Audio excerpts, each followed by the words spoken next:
to the 80s Movie Podcast. I'm your host, Edward Havens. Thank you for listening today. Since it's primetime horror movie season, and this is a podcast about 1980s movies, and there were literally tons of horror movies released in the 1980s, we're going to spend the next couple weeks talking about, horror movies.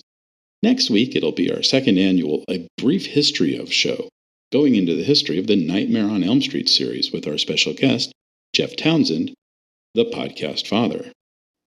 We've already hosted a brief history of the Halloween movies last October, and we talked about John Carpenter a bit in our episode this past spring on Nick Castle's underappreciated 1982 film, The Assassination Game. John Carpenter was such a staple of 1980s horror cinema, and I wanted to touch on one of my favorite movies of his, not just from this decade, but in his entire career, and one that doesn't get as much love as I think it deserves, Prince of Darkness. I'm not just focusing on Prince of Darkness on a whim. When this episode releases on October 21st, 2022, it'll drop only 2 days before the 35th anniversary of the film's release into American theaters. Because I love doing crazy timing stuff like that. I'm guessing you don't need me to tell you a whole lot about John Carpenter, so we'll just do a quick recap of his career after Halloween. By the summer of 1986, John Carpenter had hit a dry patch in his directing career. After the surprise success of Halloween in 1978 and the success of his ABC TV movie about Elvis Presley in 1979, starring Kurt Russell, Carpenter was able to jump from low-budget movies like the $300,000 Halloween and the $1.1 million The Fog, to more ambitious but not always horror projects like the $6 million sci-fi action film Escape from New York and the $15 million sci-fi horror film The Thing. Both films would be minor hits, but not quite as big as its financiers and fans had hoped. Ditto his $10 million adaptation of the Stephen King novel Christine, and his $24 million sci-fi romantic drama Starman, even with Jeff Bridges getting nominated for an Academy Award for Best Actor, the only time any John Carpenter movie was ever nominated for anything at the Oscars. In 1986, Carpenter had swung for the fences with his $25 million fantasy martial arts action comedy Big Trouble in Little China, re-teaming with his Elvis, Escape from New York, and Thing star Kurt Russell. Big Trouble in Little China had everything a summer blockbuster should have: a likable lead hero, a trusty sidekick, a damsel in distress, lots of martial arts, James Hong, a prime release date in the 4th of July weekend, and an amazing widescreen cinematography by one of the best lensers working at the time, Dean Cundy.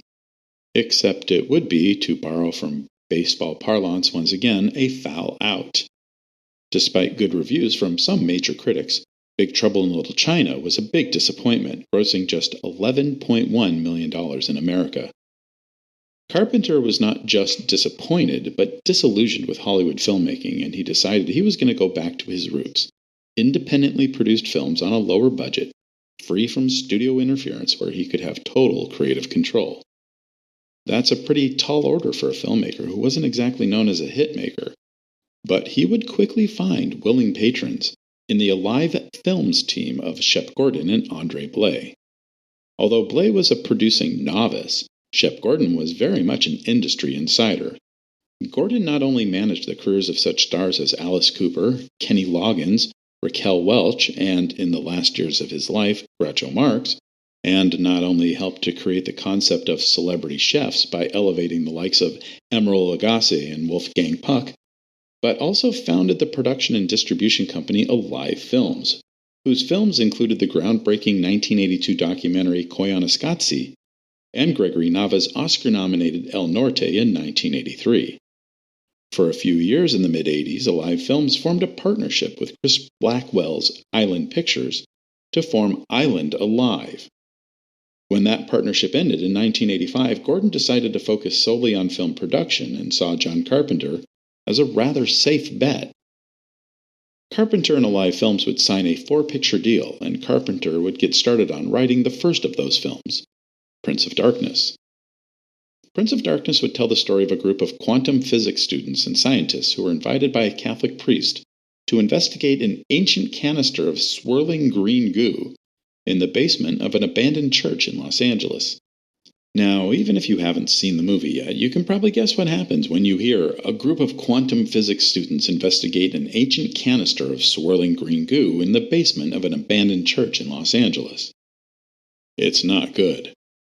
In a nutshell, you have a standoff between an ever-dwindling number of very smart people trying to figure out what this thing is, an ever-growing number of people who have become possessed by the thing inside the cylinder, and an even larger group of enthralled schizophrenic homeless people who have surrounded the church.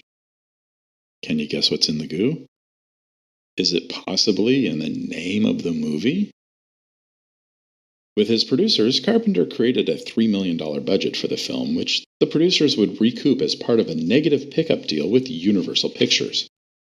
Sidebar: a negative pickup, in case you're unaware, is a contract between a usually independent producer or production company and a distributor, wherein the distributor agrees to purchase a movie from the producers at a given date and for a fixed sum.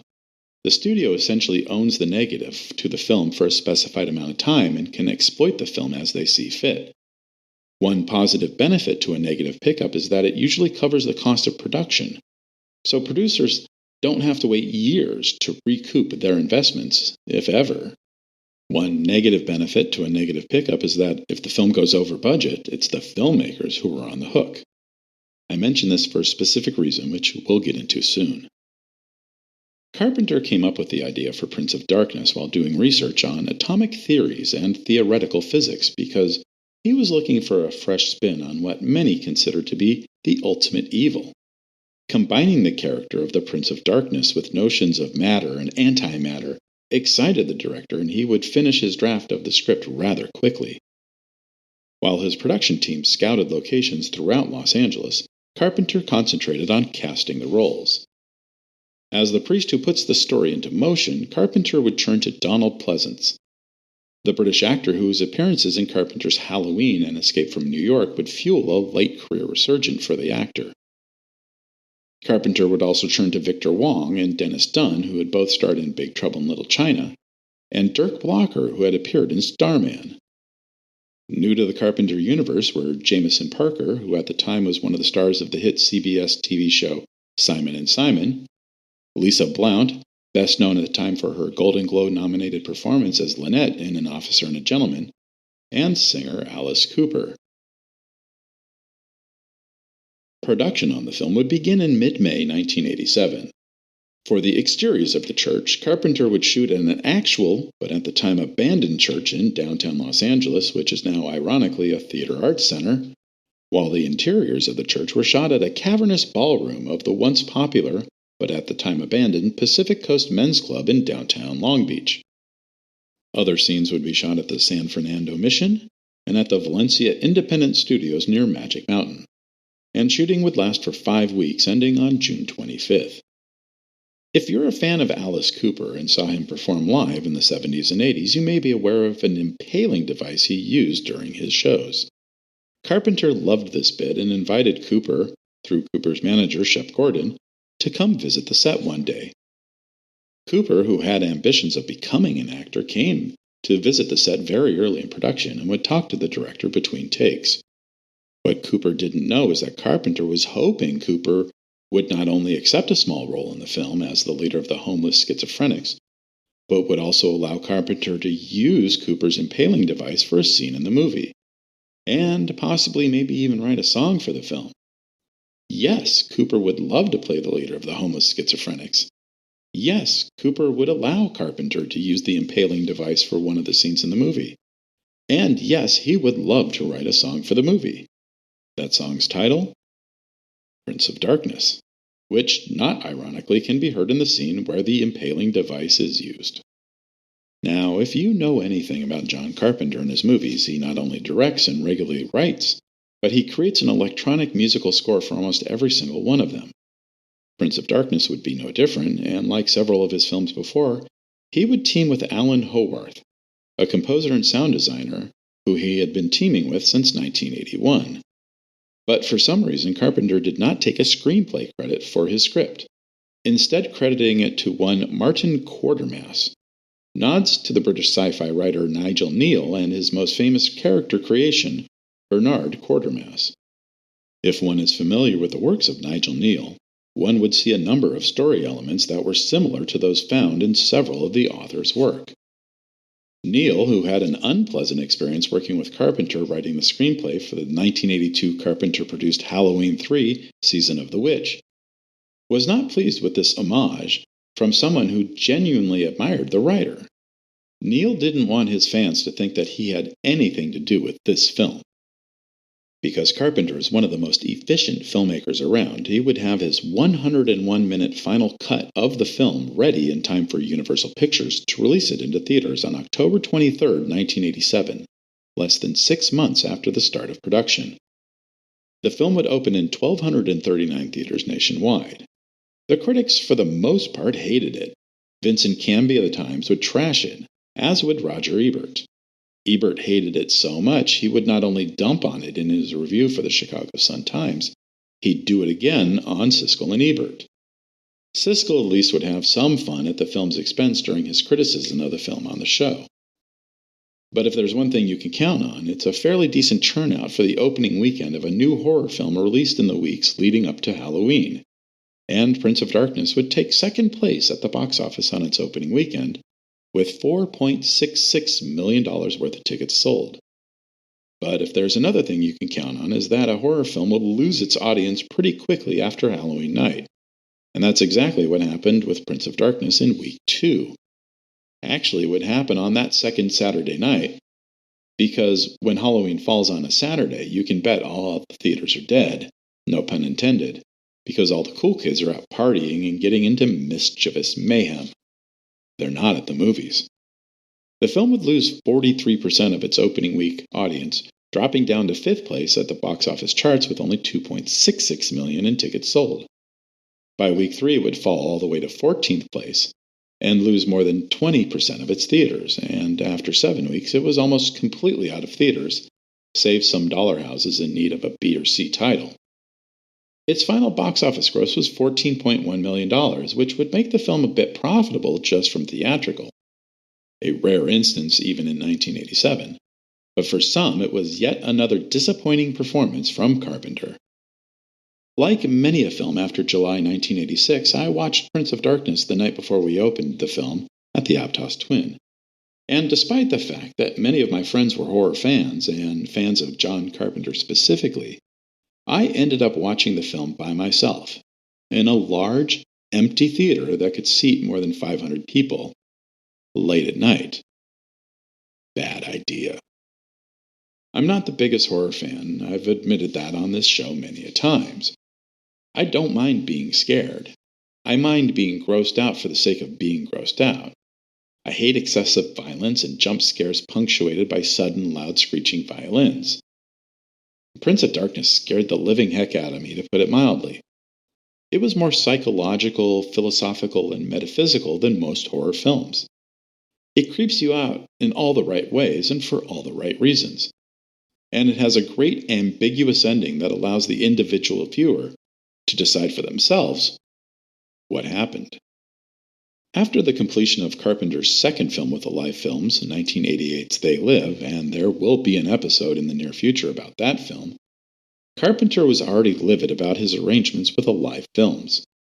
The director had to pay about $120,000 of cost overruns from Prince of Darkness out of his own pocket, and had already spent nearly $500,000 of his own money developing what was supposed to be the third film in their agreement, Victory Out of Time, a different take on time travel that Carpenter had written with his then-girlfriend, now wife and regular producer, Sandy King.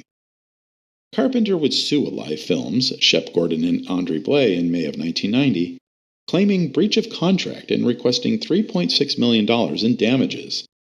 3 weeks later, Gordon and Blay countersued Carpenter, claiming they withheld funding for the third movie in their agreement because they believed the director could not deliver a completed film on time, which would have breached their negative pickup contract with the Universal. However, I couldn't find any details on if either lawsuit went forward or if all parties settled. Suffice it to say that neither Victory Out of Time or the fourth film from the agreement, At Midnight, from a screenplay written by Carpenter and his longtime collaborator Tommy Lee Wallace, would ever get made. In October of 2022, if you wanted to watch Prince of Darkness, it can be streamed on the Criterion Channel and Peacock Premium, or can be rented or purchased from a number of online video services including Amazon, Apple TV, Redbox, and YouTube. Thank you for joining us. We'll talk again next week when episode 89, A Brief History of the Nightmare on Elm Street series, is released. Remember to visit this episode's page on our website, the80smoviepodcast.com, for extra materials about the movie we covered on this episode. The 80s Movie Podcast has been researched, written, narrated, and edited by Edward Havens for idiosyncratic entertainment. Thank you again. Good night.